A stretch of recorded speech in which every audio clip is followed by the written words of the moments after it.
Thank you, Honourable Member. Do we have a seconder? The Chair recognizes the Honourable Member for Fox Hill. Mr. Speaker, Mr. Speaker, I want to start by joining with the sentiments of the Member Parliament for Golden Isles in connection with the passing of Ehud Cunningham, who was a public servant who was involved as the financial secretary in drawing up last year's budget and unfortunately passed away a short time ago. And so I want to extend condolences on behalf of my constituents to his family on his untimely passing, and to pay tribute to his contribution to the conduct of the public life of the Bahamas.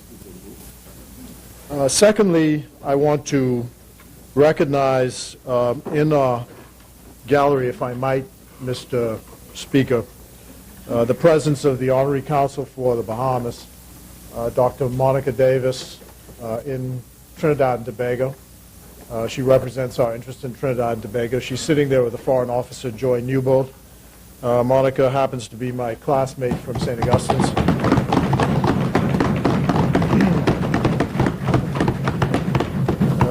We graduated in way back in 1970, but she doesn't look it. Looks great. And of course, we have another SAC man across the way here with the Member of Parliament for St. Anne's. And I think we should also extend to her condolences because her mother passed away, which is the reason she's here, and she was buried yesterday at St. Anselm's Church. She, of course, was a significant contributor to the development of medicine here in the Bahamas, worked with our former Prime Minister when he was the Minister of Health and National Insurance, and she lived to be 92 years of age. So a good innings, and so our condolences to her on her passing. In making this intervention this morning, I want to first pay tribute to the political team at the Ministry of Foreign Affairs and Immigration, the Parliamentary Secretary, the Member of Parliament for South Beach, and the Member of Parliament for South Andros, who is also the High Commissioner for the Bahamas to the CARICOM countries. And we also have in new leadership at the public service level the Permanent Secretary, Philip Miller. And I say this without fear of contradiction. It makes a big difference when you have a loyal team that helps you with your work, because you can depend implicitly on those people and what they do and what they execute on behalf of the Bahamas government that we have the honor and privilege to superintend for this time being. And so I want to thank them for their loyalty and support and leadership of the team which the Prime Minister has appointed to do the work that we do at the Ministry. It is my privilege, of course, to second this resolution this morning. And in doing so, I firstly support my colleague, the Member of Parliament for Golden Isles. It's an honor to support the budget statement of the government and to speak to some of the issues which arise particularly in connection with the work of the Ministry of Foreign Affairs and Immigration. Just a bit of personal history. In 1988, I had the privilege of working as a lecturer for one semester at the College of the Bahamas. I substituted for Felix Bethel as the lecturer in politics and government at COB, and that class had many, many bright people in it. But two people stand out today for these purposes. One is Reynard Rigby, who is the former chairman of the PLP, and the other is the honorable gentleman who moved this motion this morning. I say this many times when I speak to younger audiences, how prepared they should be to take over because time passes very quickly. And I always remember my first day at St. Augustine's in 1965, Robert Cartwright and I sitting outside on the bench, and we said to ourselves, we're going to be in this school for 5 years. Can you imagine that? 5 years in the school. And now, it's been 40 years since I left it. So, time passes very quickly. And I point out, Mr. Speaker, how from 1988 to his election as the MP for Golden Isles in 2002, 12 years had passed from that time in class in 1988 to the day he got elected to office. 12 years. So in 12 short years, he had gone from a student in school to a member of Parliament and a parliamentary secretary, and now the Minister of State. And it's an open secret that when I was talking about his running as a candidate back in 2002 for us, I described him to the then leader of the opposition as the smartest man I knew. And I believe the Right Honourable Prime Minister adopted that description. I think he was quite shocked at it. And time has proven us both correct. Yes. Yes.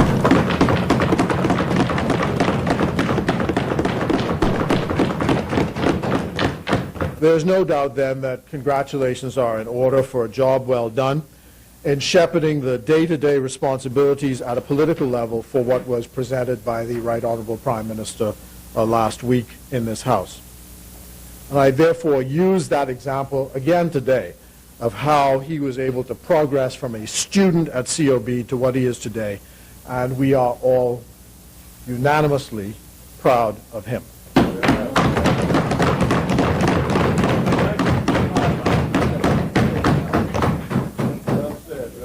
Mr. Speaker, this budget is about the future. For me, it is about the election of 2017 and what we will do to win. In a sense, my eyes are more fully trained on the future than on the present. I'm trying to work on those people who will vote for us for the first time 4 years from today. They are today's 14-year-olds. And I know from experience that the election we fought in 2012 was markedly different from any other election that I had participated in or fought before. The internet had intervened and had changed the whole landscape of how people interacted with voters. The question for me then is today, what will be on the minds of today's 14-year-olds when the election comes around in 2017? What's going to be on their minds? What is on their minds? And so the budget for me has its focus on the future. It makes the hard decisions in order for us to have a future in 2017. I made no secret about this. I do not want to retire as an opposition politician.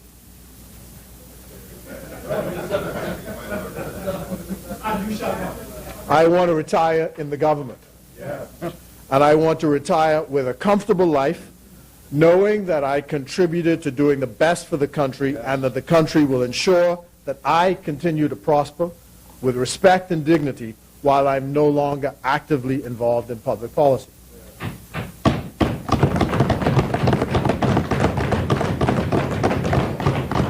Now, you will note over the past year, I've spoken many times and in fact moved a resolution to support a select committee request to review the benefits and allowances of members of Parliament. And it is regrettable that the work of the committee has not yet reported to the House, though it is largely finished. I had anticipated that our work would have led to some changes in this budget which would have buttressed and supported the work of members of Parliament. I am advised that this is likely to come following the committee's report. However, I wish to say, Mr. Speaker, at this juncture to all the ones who are here and who have longer to stay here than I have to stay here, that this is an issue, the support of members of Parliament is an issue that must be fixed. It is imperative for us to fix it. The PLP has to fix it. We come from the poor. and the dispossessed. The party of the wealthy business class has no interest in fixing it. They have no interest in fixing it. We must, to quote the late Sir Lyndon Pindling, continue to make it possible for men and women of modest means to be able to serve in this place. And I have two enduring memories of public figures who were no longer in office that causes me to say this. One is the former Minister of Education and Member of Parliament for Exuma, who fell ill and presented at the Princess Margaret Hospital, and no one remembered who he was and was not treated with the appropriate level of respect until someone intervened. And another time, I remember the late Governor General Sir Gerald Cash standing on a line in the public treasury after he had left office as Governor General for 10 years. And he had to identify himself as a living pensioner. This should not happen. The House of Assembly, the legislature, the Parliament should be an exclusive club that when you have departed, your dignity is protected in all its aspects. Yes. Now, the group opposite, when headed by their former leader, had the opportunity to do so. But what they did was they fixed up their leader. Yeah. So he is straight and no one else is straight. That's right. They couldn't do nothing. That's true. Yeah. Which brings me to the point which was raised in an editorial which appeared on the 30th of May this year in the Nassau Guardian under the headline, "Thank You, Hubert Ingram." Thank you, my friend. And the editorial went on to heap the most fulsome, effusive praise on the former Prime Minister. I respectfully disagree with everything that they had to say in that editorial. I'm the person who wrote it. It was one load of nonsense writing by some worthless sycophant with a critical eye to God knows what.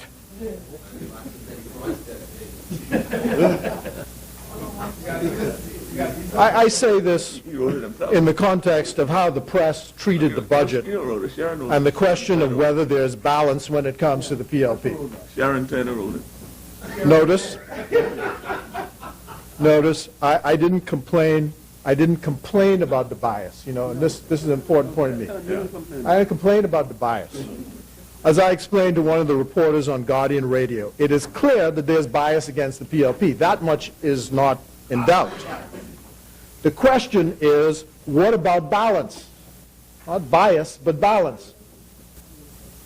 So, in an effort, Mr. Speaker, to balance the equation, we have for the second year in a row continued a practice which we started when in opposition, which is to provide a narrative for the press as to how we see the budget statement.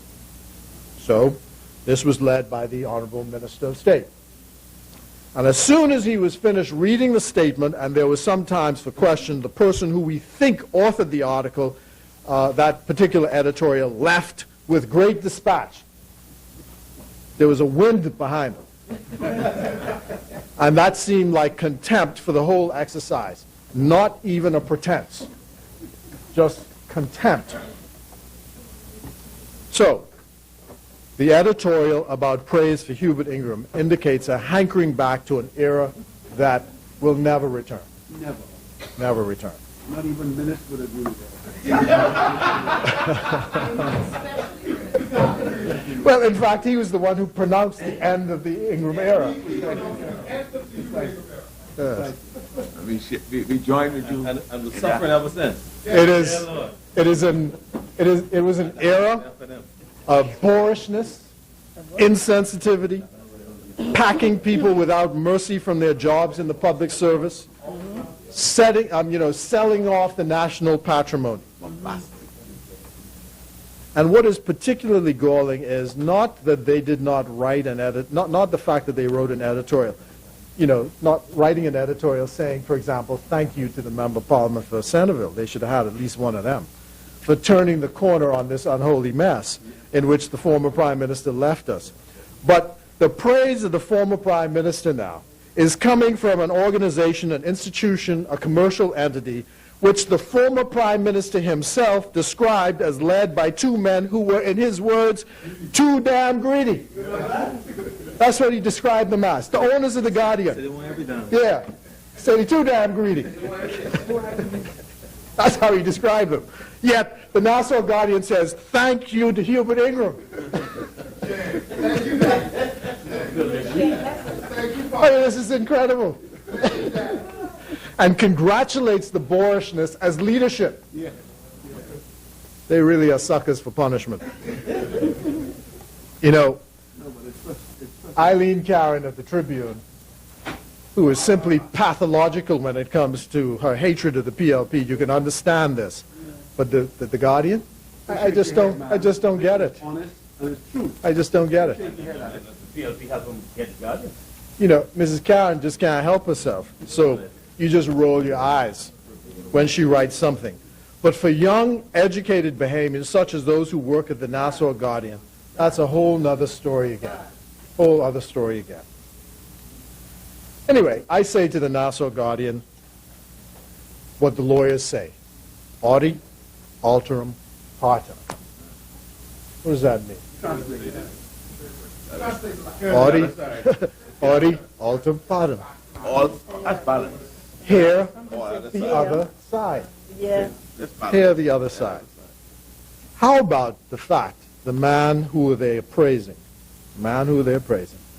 sold a well-working telephone company, fully manned by trained Bahamians, who could have bought it and run it themselves, sold it to a group of people who are not Bahamian, who don't seem to have a clue what they're doing.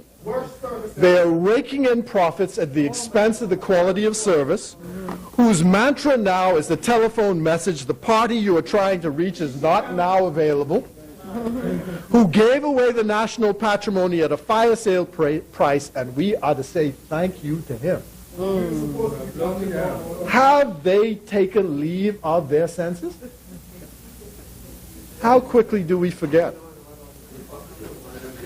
And I know that the people of Fox Hill will not forget, Mr. Speaker, how we were notified that within less than 30 days, the same phone company that was sold proposes to move their facility in Fox Hill, close it down, one supposes in the name of profits. So the end of June, something that I fought for as a member of Parliament to be brought back when BTC was BTC, or Batelco, to bring service to the people of Fox Hill. These people with no conscience, no history or context to this place, going to close it down by the 30th of June. They are a bloody disgrace. That's what they are. Shut down everything over there. It is rapacious, it is unseemly, it is wrong, it is unforgivable.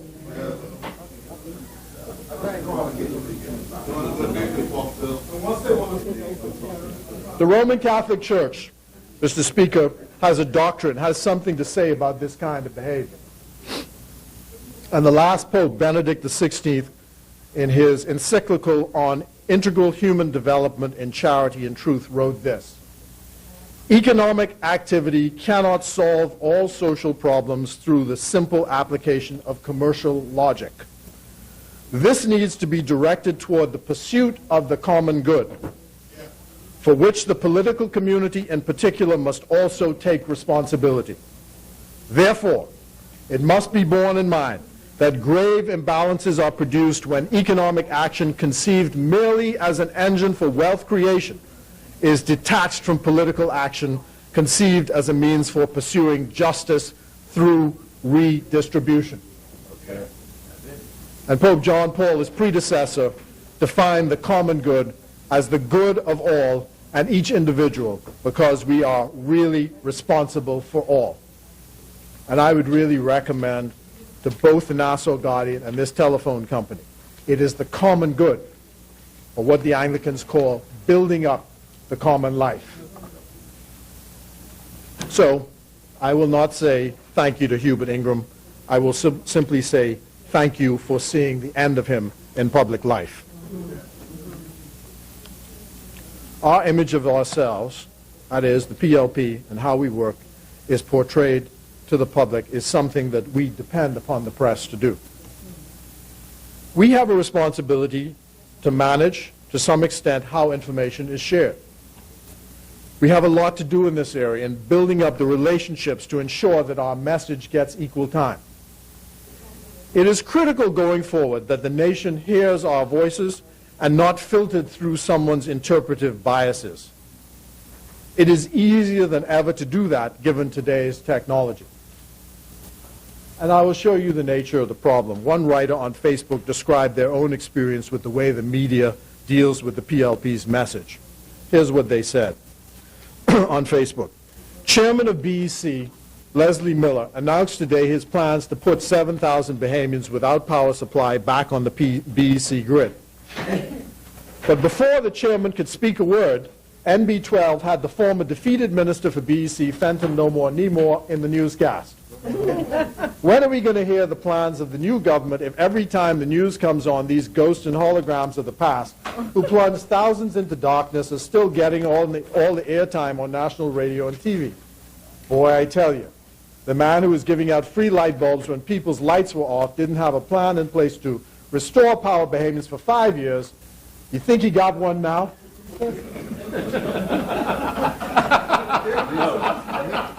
Say, give Potcake Miller the mic, and let's hear the plan for the newly elected government, please.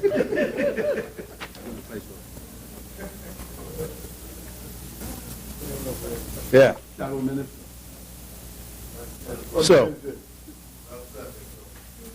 and then you have them running off and saying the government, after last year, they violated the law by paying ministers of state $66,000, and it wasn't true, and it wasn't true, but nobody, simply called the minister and say, well, is this true or is this not true? He had to go and issue his own statement to say, well, here are the facts. The facts is the government did not break the law. The government did pay the $60,000. It'll be reflected the way the budget is drawn up. It'll be reflected in the different columns next year when you see the actual expenditure. But never let the truth interfere with a good story. Always put 2 and 2 together and make it 5 if it sounds good. Yes. It's the new math. And I've been out of school a long time, as you know.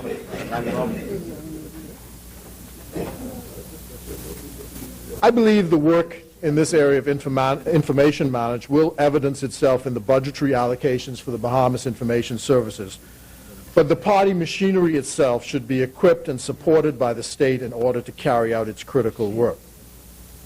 So that is my focus, trying to fix this problem so that the PLP will have a better than fighting chance in 2017. To do that, we have to fix this economy. And the resources allocated to the Ministry of Foreign Affairs and the Department of Immigration under my tutelage for the time being will be utilized to do just that, to make its contribution toward fixing this economy so the PLP can win the election in 2017. Yes.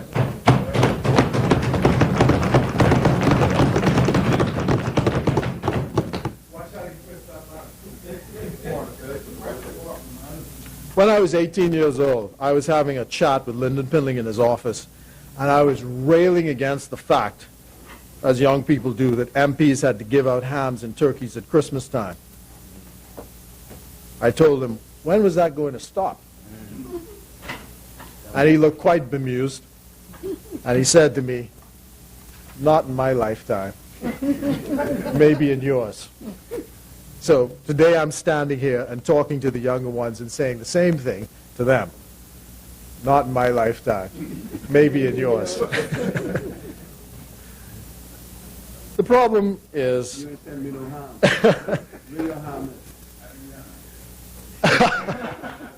The problem I find in this milieu is that the common good hardly exists, Mr. Speaker. There's just plain partisan politics. And while I like a good old-fashioned trashing fight in politics, there has to be some common good, a point beyond which we do not go because it injures the common good. Now, the Prime Minister said in his budget communication the following. And I quote, "My government continues to emphasize its commitment to higher educational standards and better outcomes, as well as more effective skills training, all of which are also vitally important to the future. My government has allocated, in the context of the country strategy agreed with the Caribbean Development Bank, over $30 million for education, and this will be primarily directed towards special education and the transition of the College of the Bahamas to university status." In this budget, he continues, "My government is also allocating $5.5 million of our own resources to the Ministry of Education, Science and Technology in 2013 and 14 for the construction of new primary and secondary schools in Inagua, San Salvador, Gregorytown, and Low Sound. That is more than double the amount allocated last year and a virtual tripling of the sums allocated in 2011-2012. We will maintain and expand these investments into the future." First point, remember all this noise about PLPs cutting back and we promised to double the investment and what we do? So what is this telling you now? What is it telling you? Promise kept. We're moving inexorably 1 year at a time on the way. In 1 year? Education and training. Okay? Ah, boy. Boy. I recall the story of the speech given by the former Secretary General Kofi Annan at a conference I attended in 2006 in Vienna. And he warned us, Mr. Speaker, of the need to have specific set-asides for young people. And that's what this budget is doing. It is investing in young people. Those same people that I said going to vote for us or be called upon to vote for us in 4 years' time, who are 14 years old today, seeking to improve those dreadful statistics that say 30% of the people under 25 are out of a job. That is simply unsustainable. And we're doing better than some other countries because Spain is now 60% of the people under 25 in Spain are unemployed. How do you sustain that? The difficulty in part is lack of skills. So the investment in training and education is the answer. Yes. And it's not their fault that they come out of school without the skills. Even greater than that, they don't appear, in some cases, to have the means to comprehend their deficiencies and how they can correct them. You know, Mr. Speaker, I talk with the Member of Parliament for Elizabeth quite often about this. The other day, we always get this, I need a job. MPs have to find jobs, and so you go to a great extent, you find the job, and the contractor who was talking to me said, send me the name, tell me in order of priority who should be hired. I said, fine, this is the fellow. Fine. So, good, it's all set. Gets his documents in and all the rest of it. I get a text message back the next morning saying, you think you could find me a job a little closer to where I live? It says, this one is quite far away, and I've got to be on the job at 7 o'clock in the morning. And, it's difficult for me to get there at 7 o'clock. So I showed several of the members in here the text because I really couldn't believe it. So there's a lot of work we have to do. A lot of work we have to do. And because it's not there, I mean, given the breakdown in families and all the rest of it, the support isn't there. We have to do it for them, and the budget is therefore designed to do just that. It's education and training. So training to make you properly equipped to join the workforce, what it means to get to work on time, and how the conduct of your life when you're working on a job. Resources and training so we don't have to issue all these work permits that people are asking for to do the most mundane tasks. Again, it shocks me sometimes how unsympathetic so many of our business people are, both domestic and foreign, about this stark reality that their profits in this country will only continue to come if there is social peace. They, therefore, have a stake in making sure that the Bahamas and the Bahamian people have work. Otherwise, their investments are doomed, absolutely doomed. And I say this to Emera in Freeport, the Grand Bahama Shipyard, to Club Fortuna, to Quality Services, who just don't seem to get it. And Bahamas should take stock as well here in Nassau.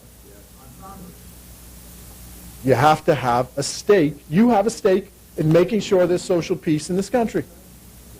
You can't have people looking outside the fence, seeing people doing these jobs that they figure, well, I could do that.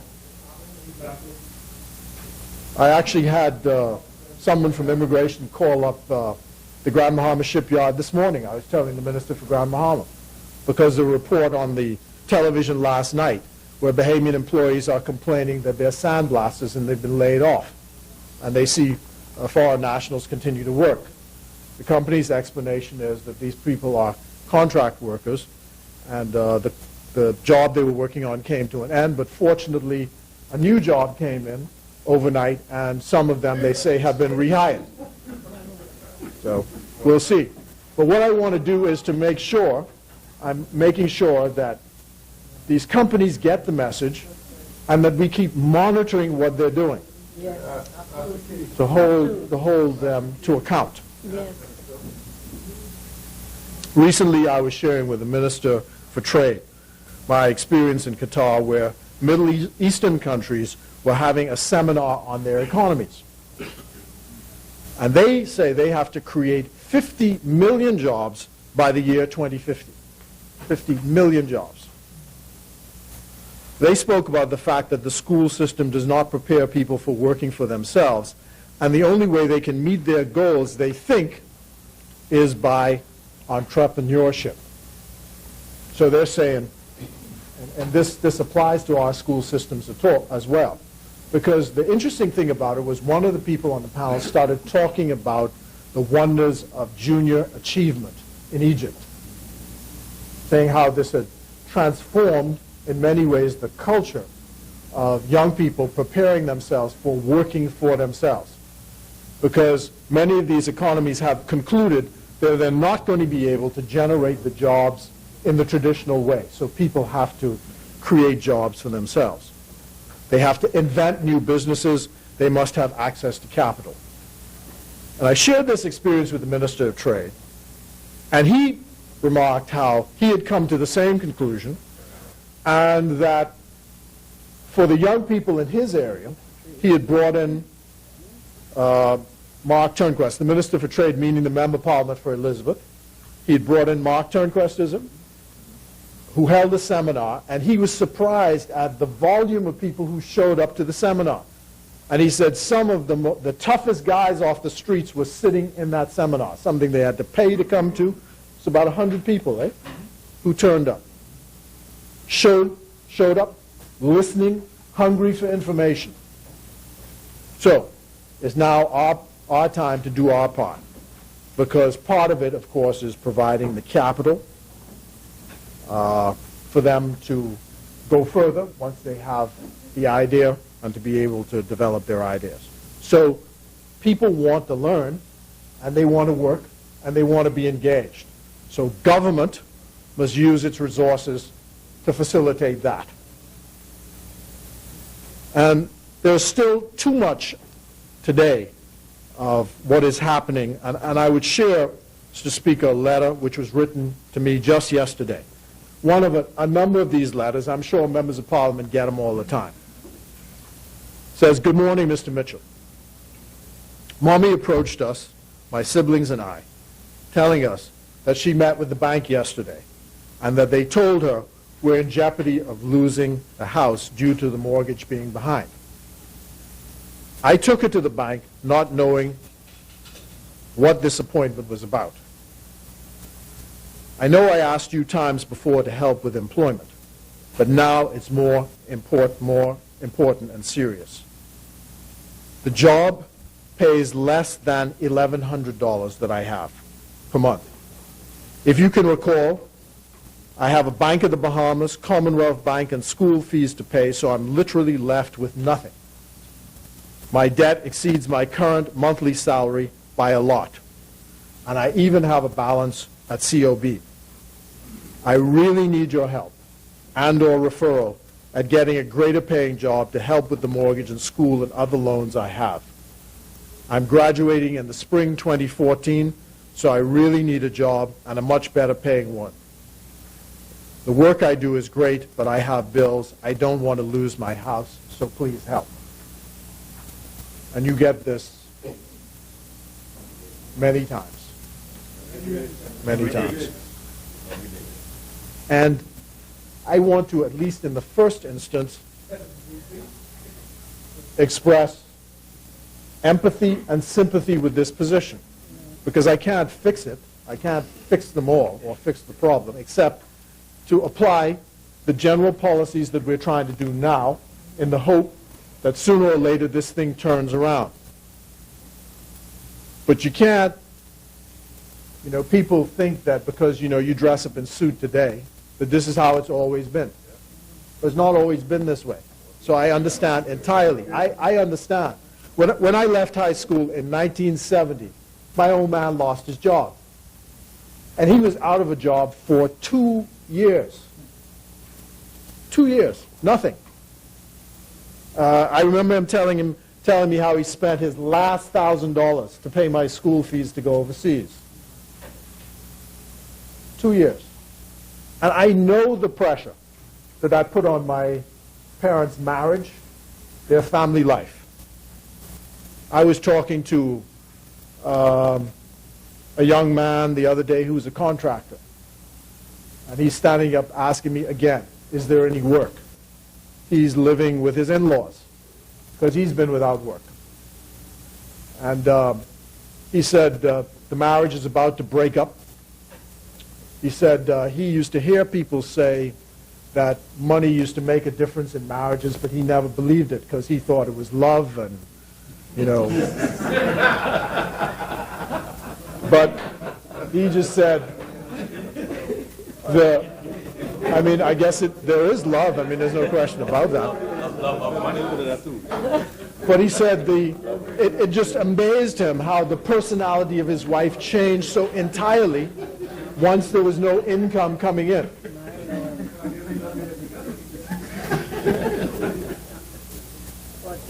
So I can understand the enormous pressures which are on people because of this unemployment situation, and why in this budget the government's priority is fixing this economic problem, because so many things will follow behind that if we get that right, and we plan to get it right. We plan to get it right. The bottom line for this purpose then is young people must be put to work. And when you see the problems which are faced with this, amongst them, when you find jobs for young people, what I found in so many cases is, first of all, it's a very expensive exercise in this country to apply for a job. The photos, the police certificate, the medical certificate, and you have to prove that you're behaving. So the next problem is so many people have not registered their births. Their parents haven't registered their births. Their name is one name, their father's name is another name, their mother's name is another name, and no one could did we register? No, we didn't, so on and so forth. And then a passport costs $50. And these days, no one is accepting your voter's card. They won't accept your driver's license. You got to have a passport. So if your birth isn't registered, that means you got to go get an affidavit done. So you got to pay someone to draw up the affidavit. Then you've got to go and register the affidavit, and just on and on and on and on. Yes, right. The search card at the hospital. And if you don't find that, then you're stuck. because the registrar won't register it until you got the pink card from the hospital. So MPs have to help with those things as well.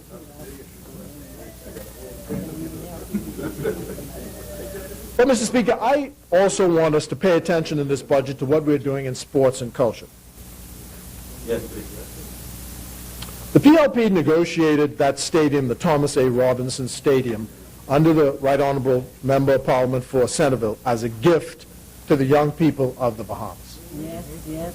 And it's a superb gift. The Prime Minister recently had the opportunity to thank in person the President of China for the gift when he met with him in Port of Spain, Trinidad. And as you know from the news, the President of China offered an additional grant of some $8 million US for various projects.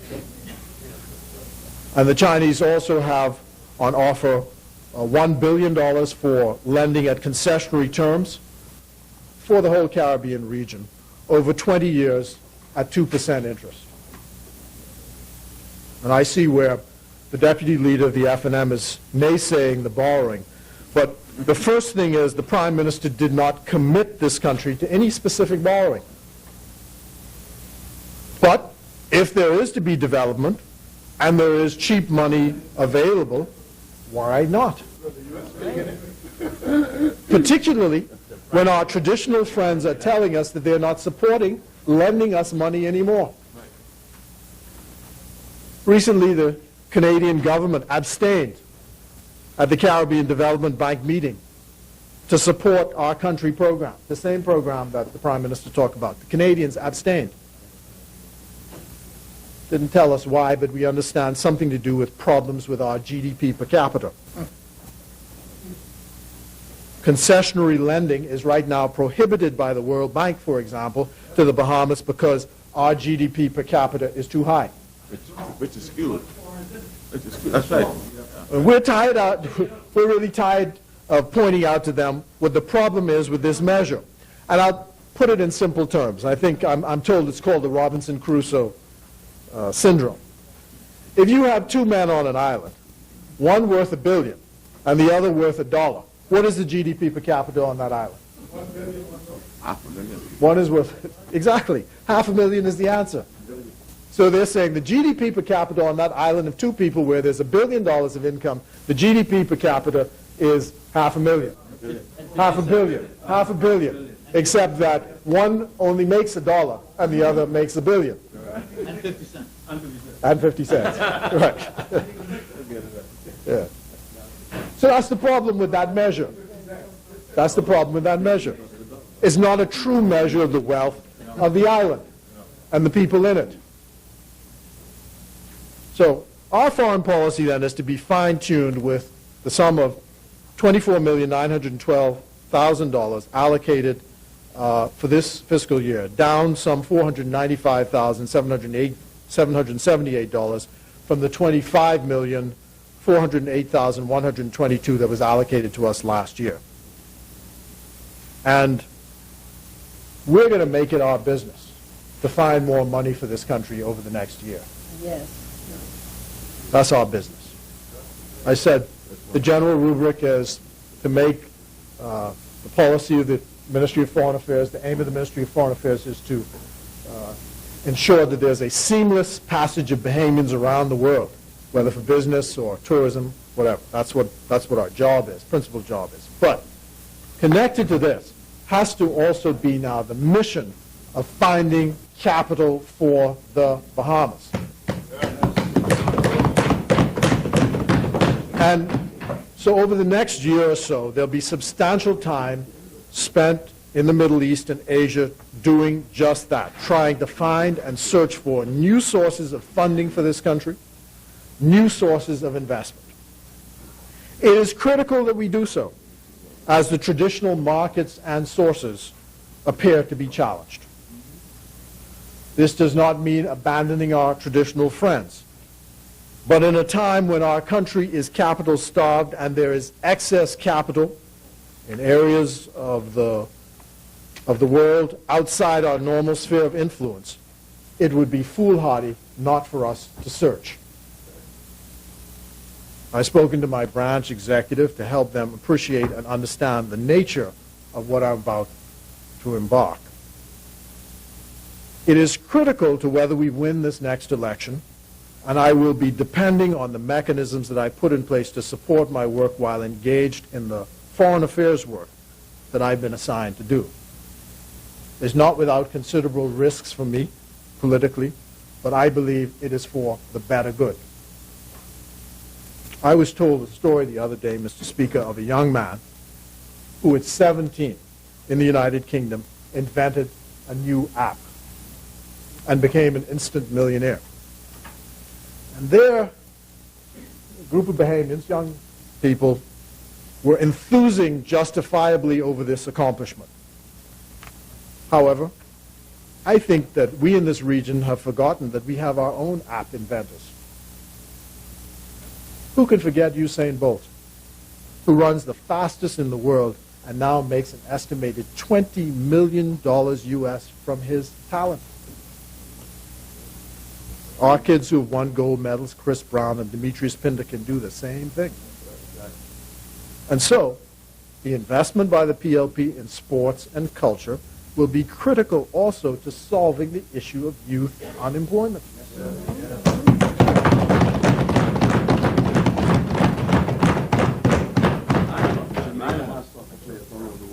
I'm sorry? Yes, yeah. I mean, Chris Gale, who's a cricketer, is playing in India. It's the biggest cricket league. And the Right Honourable Member is saying that Jamaica has players, soccer players all over the world. And we see what they've done in music with Bob Marley. So our musicians, our sports people, you know, they can do the same thing. Right? That's why, you know, when the kids are learning the music at Urban Renewal, they're learning the music because it gives them a skill that they can turn into something that makes a living for themselves. That's right.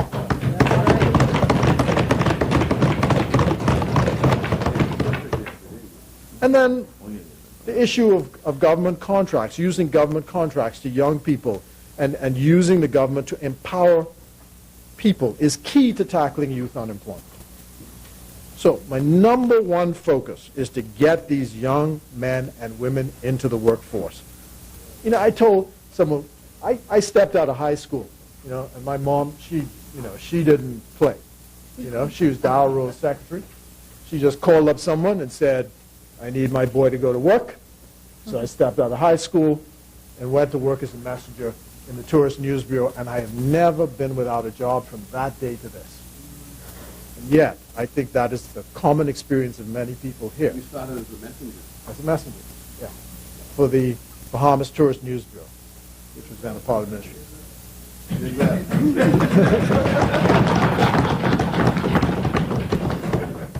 And yet, I meet people today, some of them 23 years old, who have never held a 9-to-5 job in their lives.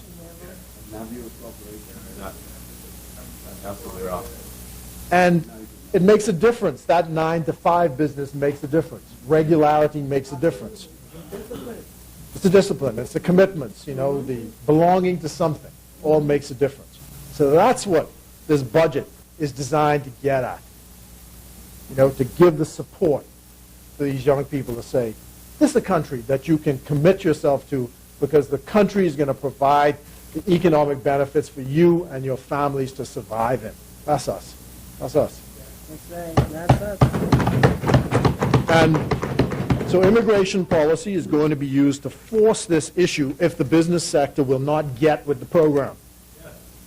And so I'm asking them, get with the program. Get with the program.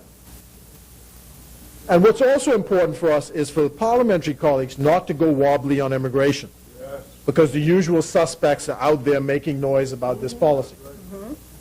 It's the right policy. It's the right policy. Let them bray if they will, but also let them conform.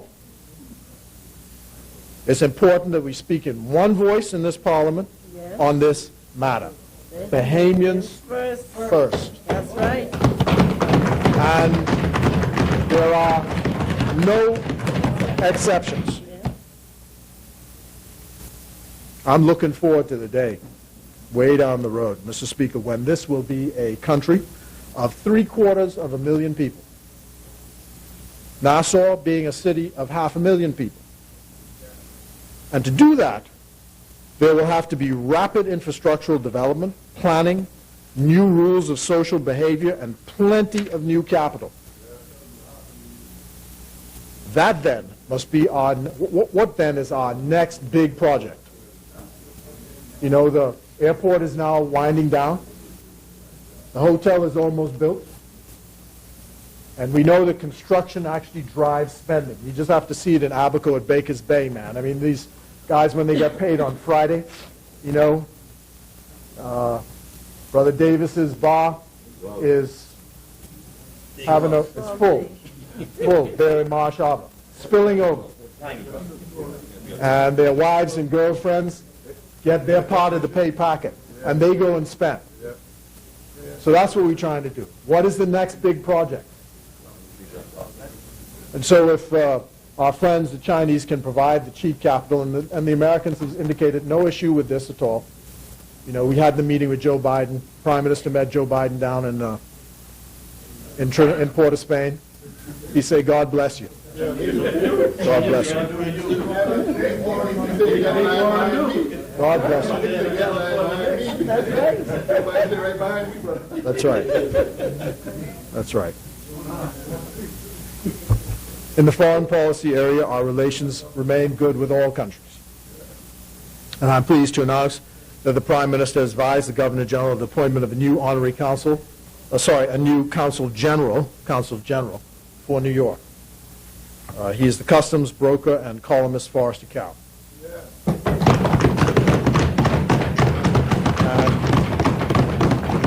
Mr. Cowell will take up his appointment on the 1st of July. And I wish to congratulate him and wish him every success in his work there. Prime Minister has also directed the appointment of Marilyn Zonical, the Undersecretary of the Ministry of Foreign Affairs, to be designated an ambassador at large. This is a well-deserved honor. And particularly since she's a Valley girl, I wish to offer my congratulations to her as she continues to do her work for and behalf of this country. We are in the process of undergoing significant changes in the way we do our work at the ministry, which will require movement of personnel in the coming weeks. There will not likely be any further specific announcement about these, save when the circumstances dictate. All the required clearances are in place, and I hope to be able to say something more definitive about our structural changes by the 1st of July. The idea is to make the ministry more relevant to the constituencies it serves and more adaptive to the wishes of the government and to its minister. I recall in this connection my conversation with the late Prime Minister and national hero of Jamaica, Michael Manley, who, when he lost office, said that one of the issues that his government faced was that the public administration during his time sagged under the weight of activities and changes which the government proposed. I think of this often as we try to make the ministry more adaptive to a rapid and less deliberative response when actions are placed before it. Critical, in my view, is the need for officers to understand that they are in the business of serving the public and should respond and adapt to the phrase, the customer is always right. One thing I still don't understand is how is it possible to work at a high level in a public agency, especially the Ministry of Foreign Affairs, and not know what is in the press for that day, even at 12 o'clock in the day. I can't figure that out. And maybe this goes back to the days at SAC, and Paul Christofield was telling us in history class, you got to read the newspapers every day. And it's a hard habit to break. But I think we have a loyal team and loyal leadership in the ministry. We have the authority to hire additional staff, and the complements in protocol and foreign service officers should be increased within the coming weeks. The foreign service orders have now been drafted and are before the cabinet for approval. Subject to that approval, the orders are to come into effect on the 1st of July, 2014. The orders will include the award of Foreign Service medals for those who have given extraordinary service to the ministry. It will be, for the first time, create a foreign service with rules that are separate from the public service. We continue to have serious challenges in this area of the lack of understanding by the public service of what Foreign Service officers do and the ranks which they require to carry out their jobs with the requisite allowances. We continue to be unable to keep Foreign Service officers in post because of the inability to compete with the private sector in wages and allowances. Key to our foreign policy will be the continued management of the relationship with the United States of America, our closest trading partner and ally. The relationship is a complex one. Our interests are similar, but not the same. We live in an American hemisphere. We live in an American hemisphere. And we live in an American culture. And yet, we have our separate juridical and cultural identity. We are small, and they are large. And I often quote, in aid and comfort of an understanding of this, something that former Governor General Arthur Hanna said to the delegate from South Korea when he was presenting his credentials. He said, you know, Bahamas and South Korea are similar in that we are nestled next to giants, and our independence is only as much as the giants allow. So we are small, and they are large. And that's not often understood by all. I've just concluded discussions with the American authorities about our concerns with regard to the gun violence which is wreaking havoc on our streets, for example, and what further steps can be taken by them to assist in stopping this violence. It is a matter which plagues their society as well. We have a stake in making sure that our views are heard on this and other issues, and we welcome the fact that the United States has announced that they will sign the Small Arms Treaty of the United Nations as a first step in tracking how manufactured weapons make their way from the U.S. to jurisdictions such as ours. I explained to the Canadian minister who visited the other day, speaking to the issues that she raised, that sometimes we get the impression that our traditional partners take us for granted. Our concerns for visa-free access to the United States continue to be addressed. We believe that the Bahamas should be a country whose citizens can enter the United States visa-free. We continue to express our concerns about what appears to be arbitrary decisions made to deny Bahamians visas to visit the United States. Most of these are addressed satisfactorily, and we continue to have a good working relationship with embassy personnel here. We've also raised the issue of processing of visas with the Canadian government for students as well. And they have promised some review and improvements on that issue. And I want to thank John Dinkelman, who's the charge of the United States of America, for his work here with us. Just to touch briefly on the immigration budget, please make note of some of the following. It appears that there'll be an apparent decrease in the budget for trainee immigration officers, and that amount is listed as year on year minus $2,585,550 at head 30 post 9 at page 190 of the revenue estimates. What I'm advised is we already have permission to hire 100 officers, and most of the processing is done on that for this fiscal year, and those are carried over into next year. But the allocation for the 60 additional hires for next year has actually been taken from the Department of Immigration's budget, and it's placed in the Ministry of Finance. So, opposition spokesman, you'll find that that's where, my advice is that that is where the emoluments will now All new appointments will now be found in the Ministry of Finance. Yes, I knew, so I tried to do your work for you. Yeah. And they're to be hired at $18,000 per annum. So the Ministry of Finance has advised us that under their new policy, this along with all other capital purchases were taken out of our budget and placed in a global capital pool in the finance budget. And this will also deal with the issues of weapons, ammunition, cars, equipment. All of that will come out of the Ministry of Finance budget.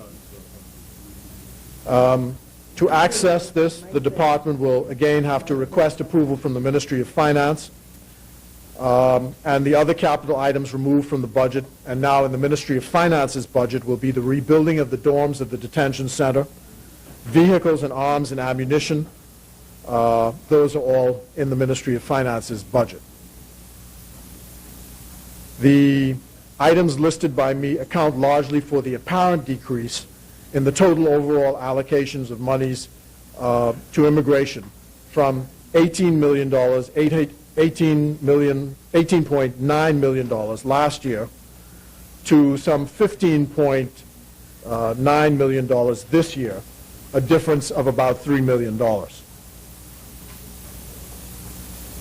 The operational costs of the detention center, the total operational cost for the detention center as of the 1st of July 2012, omitting June, is now $271,520.17, which gives an average monthly cost for operating the detention center of $24,000 and change. As far as repatriation costs are concerned, the total repatriation cost of illegal migrants by air from the 1st of July 2012 to the present, omitting the month of June, is now $973,553.84. Repatriation costs from January to May 2013 amount to $463,000 and some change. The item for repatriation in the budget has been increased this year from $1 million to $1,200,000, and we think that this fairly anticipates the demands which we will expect during the ensuing year. The number of immigrants repatriated from January to May 2013 stands at 1,433. So far we've repatriated up to May 2013, from January of this year, 1,433 migrants. Of that number, 1,042 are Haitians and 391 are other nationals. Mr. Speaker, I've had the advantage over the past 2 months to visit with many foreign nationals. And I note all the problems that we have with crime. I had occasion to point out after the Americans issued an advisory on the Bahamas about the violence in the Bahamas that people, Bahamians, get really exercised about these advisories, but people forget that we, that is the Bahamas, issues advisories on the United States. When, each year at Christmas time, we warn Bahamians about how they should shop in Miami and how to avoid being robbed while they're in Miami. That's just the obligations governments have. And we do it every Christmas. Don't leave your stuff in an open van in Miami because you can get it teethed. To use the past tense. You can get robbed. We think, therefore, people are intelligent enough to know that the Bahamas is not consumed by violence as a result of any advisory issued by the United States State Department. It is, however, important to know of the critical importance of image and the experience which visitors have of this country when they come to this country. And you see it when you're on the planes and they see the water for the first time, they can't believe it. I'm pleased to report that having gone to many places in this job, that wherever I've gone, the image and memories of our country are good.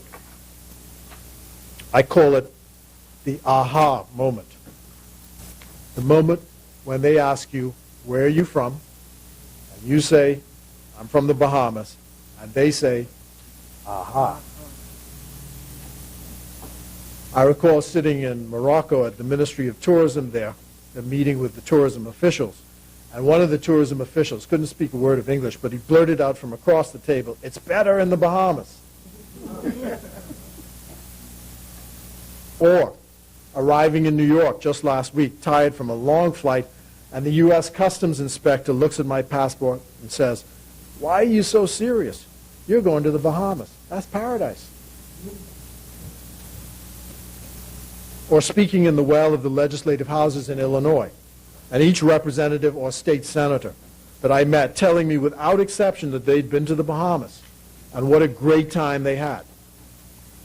Just recently, Ms. Jacobson, who's the Assistant Secretary of State for the Western Hemisphere, number two job in the State Department, or number 3 job in the State Department, was saying, of course, I've been to the Bahamas when I was in college, with my college girlfriends. We came down, and we had a great time. She still has good memories of that. And, of course, we know that the U.S. Secretary of State, John Kerry, was just here on a private holiday at the Ocean Club at Easter time. And, I was teasing Ms. Jacobson. I said, one of the Republican officials came and said, why didn't John Kerry pay a courtesy call on the Prime Minister and the Minister of Foreign Affairs? And I said, well, Bahamas is a tourist country. If you say you're coming on a private visit, why would I want to interfere with that? Everybody comes there for their privacy, and no one interferes with them. And he said, well, there's no way that if Condi Rice came here, she wouldn't, be in touch with the Prime Minister or the Minister of Foreign Affairs. So I told him, well, I'm not getting in y'all's business. Don't get me in that.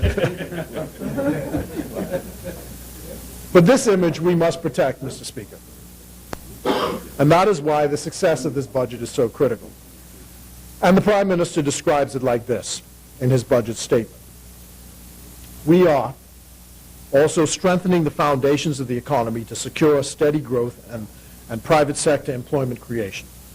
In this way, we are positioning my government to have the resources with which to implement over the full course of our mandate initiatives that will strengthen law and order, promote stronger growth and job creation, and solidify our firm commitment to maintaining and reforming our social safety net for the effective delivery of relief to the disadvantaged and needy in our midst. So we're committed to protecting this precious image that the Bahamas has. And all of us have to join in with it. I identify, Mr. Speaker, with all of those objectives.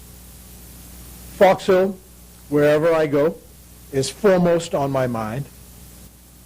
Each day, trying to get one more person hired, another road fixed, another school repaired, another child a scholarship, to fix national insurance payments, or just to listen. I think I have, and I may have taken advantage of him, but I confess, I have the Prime Minister's commitment to finish the community center from the monies kindly allocated by China last week. You whisper in the king's ear. So, ex parte pleading, then I tell the public. So anyway, and I'd like to,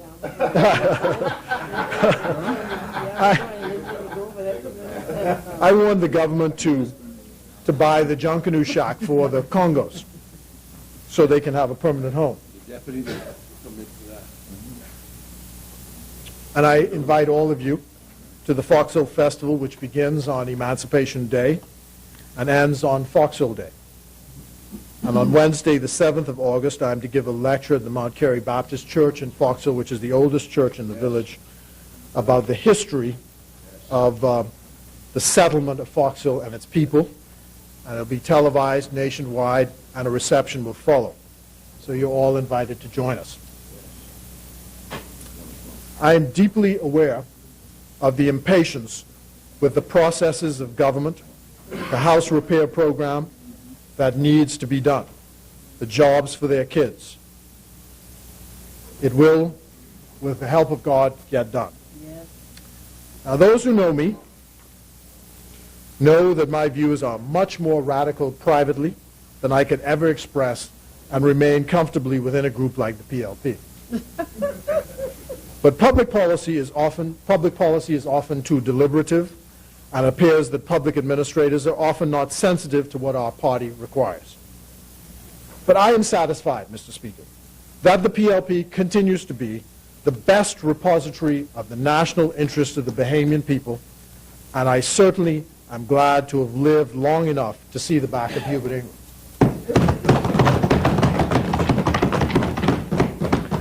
That alone is worth all the trouble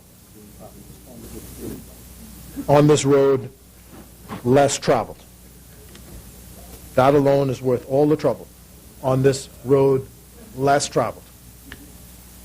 It has indeed made all the difference. The Bahamas is simply a more civilized place since he is no longer in its public policy. The PLP, therefore, and for whatever little that it's worth, continues to have my support, and I am honored to work with all colleagues within the Progressive Liberal Party. I trust that we continue to support the liberal values I espouse and the right to treat all people with the respect they deserve, judging them by the content of their characters. I've been a victim of prejudice all my life, and so I know it when I see it, and I mean that it must stop with us. The hymn writer describes the act of community in which politicians like myself participate in as acting above the storms of passion, the murmurs of self-will. There is no doubt then that the people of Fox Hill should know that I will serve them to the end. Thank you, sir. I commend the budget.